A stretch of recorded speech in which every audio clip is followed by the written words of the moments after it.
शाळेचे नाव जिल्हा परिषद प्राथमिक शाळा कोंडूर, तालुका मानवत, जिल्हा परभणी।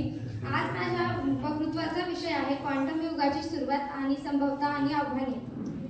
प्राचीन ऋषींच्या मंत्रापासून ते आधुनिक संशोधकांच्या लॅबपर्यंतचा मानवजातीचा प्रवास एकाच गोष्टीकडे लक्ष वेधतो, आपण विश्व कसे समजतो। परमाणूच्या आत खोलवर डोकावणाऱ्या संशोधनाने आज आपल्याला एका नव्या मठावर उभे केले आहे, ते म्हणजे क्वांटम युग।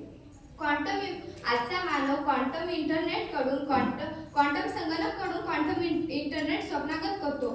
ते आभास झाले शक्यता असली तरी ती संभवता आहे, तिथेच उभी राहतात गंभीर आव्हाने। या दोन टोकांमधून प्रवास करतच आज विज्ञानाचा रथ क्वांटम युगात प्रवेश करत आहे। आज मी बोलणार आहे त्या क्वांटम युगाबद्दल, जे आपल्या भविष्याच्या मूलभूत रचनेला आकार प्राप्त करून देणार आहे।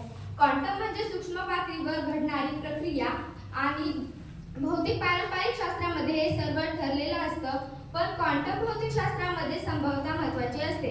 क्वांटम युगातील काही संभवता, क्वांटम संगणक। पारंपरिक संगणक हा बीटवर काम करतो, तर क्वांटम संगणक हा क्यूबिट वापरतो। क्यूबिट वापरल्यामुळे त्या अचूक गणना व हवामान अंदाज अचूकपणे करू शकतो। वैद्यकीय क्रांती। क्वांटम युगामुळे विविध अवजड रोगांवर इलाज करणे सोपे झाले आहे। उदाहरणार्थ कर्करोग। क्वांटम जिथे शक्यता असते तिथेच आव्हानेही असतात। तर क्वांटम युगातील आव्हाने, सायबर सुरक्षेवरील धोका, आपली बँक, क्वांटम सुरक्षेवरील धोका। क्वांटम संगणक हे इतके प्रभावशाली असेल की ते आपली वैयक्तिक गोपनीयता व बँकिंग इत्यादी फोडू शकतील व आपल्या वैयक्तिक गोपनीयतेवर गंभीर धोका निर्माण होऊ शकतो। शिक्षण आणि मानव संसाधन यांची कमतरता। आजही क्वांटम फिजिक्स,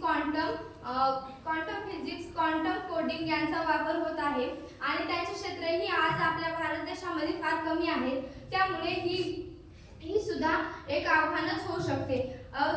शेवटी एवढेच सांगावेसे वाटते की जीवन हे कोणीही ठरवू शकत नाही, पण ते घडवू शकतात। अशाच नव संशोधनाने जिथे अनिश्चिततेच्या अंधारातही ज्ञानाचा प्रकाश शोधला जातो, अशा क्वांटम युगात आज आपण प्रवेश करत आहोत। तर विज्ञानाच्या हितासाठीच नाही तर मानवाच्या हितासाठीही नवयुग ठरेल।